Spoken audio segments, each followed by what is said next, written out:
ಲಾವೋತ್ಸೆ ಅನ್ನೊಬ್ಬ ಜ್ಞಾನಿಗಳಿದ್ರು ಚೈನಾದಲ್ಲಿ. ಅವರು ಒಳ್ಳೆ ಜ್ಞಾನಿ, ಅವರಿಗೆ ಹಲವಾರು ಶಿಷ್ಯರು. ಆ ಜ್ಞಾನಿಗಳಿಗೆ ಪ್ರಾಯ ಆಗ್ತಾ ಹೋಗುತ್ತೆ, ಏಜ್ ಆಗ್ತಾ ಹೋಗುತ್ತೆ.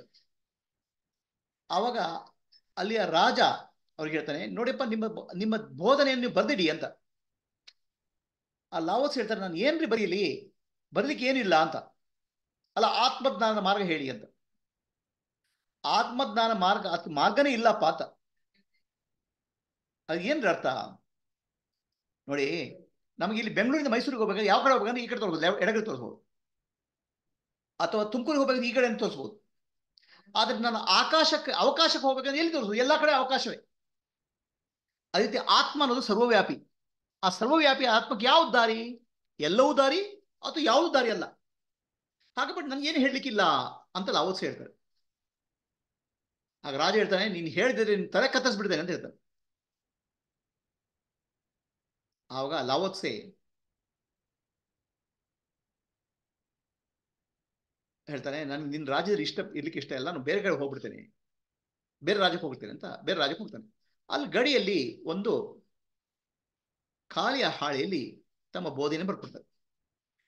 ಆತ್ಮಜ್ಞಾನಕ್ಕೆ ಎಲ್ಲವೂ ದಾರಿ, ಅದು ಯಾವುದು ದಾರಿ ಅಲ್ಲ ಅಂತ ಸಂಕ್ಷೇಪವಾಗಿ ಹೇಳ್ತಾರೆ. ಏನ್ ಅರ್ಥ ನೋಡಿ, ಸರ್ವವ್ಯಾಪಿ ಆತ್ಮನಿಗೆ ಎಲ್ಲಾ ರೀತಿಯಲ್ಲಿ ಕಾಣಬಹುದು, ಅದು ಯಾವ್ದು ದಾರಿ ಅಲ್ಲ. ದಾರಿ ಯಾವುದಕ್ಕೆ? ಒಂದು ವಸ್ತುವಿಗೆ, ಒಂದು ಜಾಗಕ್ಕೆ ದಾರಿ ಇದೆ. ಸರ್ವವ್ಯಾಪಿಯಾದ ಆತ್ಮನಿಗೆ ಯಾವ್ದು ದಾರಿಯಪ್ಪ? ಒಂದೇ ದಾರಿ, ನಾನು ಯಾರು ಅಂತ ವಿಚಾರ ಮಾಡಬೇಕು. ಆ ನಾನು ಯಾರು ಅಂತ ವಿಚಾರ ಮಾಡಿದ್ರೆ ನಿಜವಾದ ನಾನು ಯಾರು ಅಂತ ಶೋಧನೆ ಮಾಡಿದ್ರೆ ನನ್ನ ನಿಜವಾದ ಸತ್ಯದ ಅರಿವಾಗುತ್ತದೆ. ಅದೇ ಆತ್ಮಜ್ಞಾನ.